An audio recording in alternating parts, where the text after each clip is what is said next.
Hi, welcome to Tamil பேச்சு. இன்றைக்கி நம்ம பார்க்க போகிற டைட்டில் என்னென்னா, நிம்மதியாக வாழ்கிறதுக்கு என்ன தான் உண்மையிலே தேவை, அதை தான் நம்ம இன்றைக்கி பார்க்க போகிறோம். நம்ம எல்லாருக்கும் வாழ்க்கையில் ஒரு விஷயத்துக்காக தான் ஓடிக்கிட்டே இருக்கோம். அது என்ன தெரியுமா? நிம்மதி. ஆனால் பல பேர் கேட்குற ஒரே கேள்வி, நிம்மதி எங்கே தான்யா கிடைக்கும் அப்படின்னு. நிறைய பேருக்கு தோணும், பணம் இருந்தால் நிம்மதியாக இருந்துடலாம், கார் வாங்கினா நிம்மதியாக வாங்கிடலாம், ஒரு நல்ல வேலை கிடச்சி லைஃப்பில் செட்டில் ஆனால் நிம்மதியாக ஆகிடலாம். ஆனால் ரியாலிட்டி என்ன தெரியுமா? இது எல்லாம் அடைஞ்சவங்க பணம் லைஃப்பில் செட்டில் ஆகி நல்ல வேலை கிடச்சி எல்லாம் நடந்தும் நிம்மதி இல்லாமல் தூக்கம் இல்லாமல் நிறைய பேர் தெரிஞ்சுக்கிட்டு இருக்காங்க நம்ம ஊரில். அப்படின்னா நிம்மதி எதில் தான் இருக்குது? நிம்மதி வெளியே கிடைக்கவே கிடைக்காது. அது உங்களுக்குள்ளே தேடணும், உங்களுக்குள்ளே உருவாக்கணும். நம்ம வாழ்க்கையில் நிம்மதியாக இருக்க 5 சிம்பிளான விஷயத்த பண்ணால் மட்டும் போதும், கண்டிப்பாக நிம்மதியாக இருக்கலாம். ஃபஸ்ட்டு விஷயம் என்ன தெரியுமா? அதிக எதிர்பார்ப்பை வைக்கவே வைக்காதீங்க. நம்ம எக்ஸ்பெக்டேஷன்ஸ் தான் நமக்கு ஸ்ட்ரெஸ்ஸை கொடுக்குது. மெயின் ரீசனே நம்ம எக்ஸ்பெக்டேஷன்ஸ் தான். நம்மளால் கண்ட்ரோலே பண்ண முடியாத விஷயத்த நம்ம பயங்கரமாக எதிர்பார்த்து அதுக்காக காத்திருந்து அது நடக்காமல் ஸ்ட்ரெஸ் ஆகி நிம்மதி இல்லாமல் தூக்கம் இல்லாமல் ஓடிக்கிட்டு இருக்கோம்.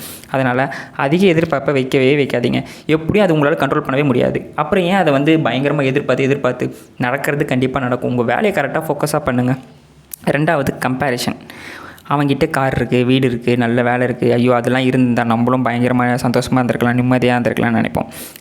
அதுதான் இந்த கம்பேரிஷனால் தான். ஆனால் அவங்ககிட்ட போய் கேட்டு பாருங்கள், இந்த கார் இருக்குது, வீடு இருக்குன்னு சொல்கிறேன் பார்த்தீங்களா, எல்லாம் இருக்குடா, நான் நிம்மதி தான் இல்லைன்னு சொல்லி புலம்பிக்கிட்டு இருப்பான்.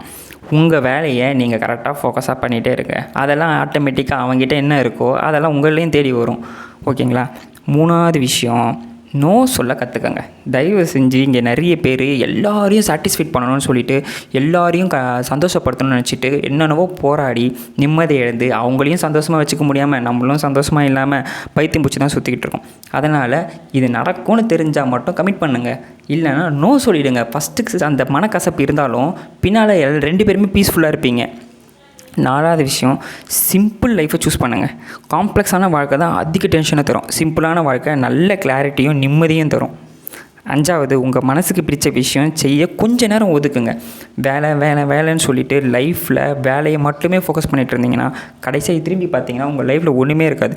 உங்களுக்கு ஹாப்பினஸ் தர விஷயத்துக்கும் கொஞ்சம் டைம் ஒதுக்கி அதுக்காக கொஞ்சம் நேரத்தை செலவு பண்ணி அதில் கொஞ்சம் கான்சென்ட்ரேட் பண்ணுங்கள். ஃபைனலாக முக்கியமான விஷயம், நிம்மதின்றது ஒரு டெஸ்டினேஷன் கிடையவே கிடையாது. இங்கே போய் பண்ண உடனே நிம்மதி வந்துடணும். அது ஒரு சாய்ஸ். ஓகேவா? நீங்கள் எந்த சூழ்நிலையில் இருந்தாலும் நிம்மதியாக இருக்க முடியும். அதுக்கு உங்கள் மைண்ட் செட்டு கரெக்டாக இருந்தால் போதும். உங்கள் மைண்ட் செட்டு தான் முக்கியம். அதனால் என்ன இல்லைன்னு யோசிக்காதீங்க, என்ன இருக்குதுன்னு அப்ரிஷியேட் பண்ணிக்கோங்க. என்கிட்ட இதெல்லாம் இல்லையேன்னு நினச்சி புலம்பாதீங்க, என்கிட்ட இதெல்லாம் இருக்கேன்னு நினச்சி சந்தோஷப்படுங்க. அப்போ தான் வாழ்க்கை ரொம்ப சிம்பிளாகவும் நிம்மதியாகவும் இருக்கும். கடைசி பஞ்ச் லைன், நிம்மதியை வெளியே தேடாதீங்க.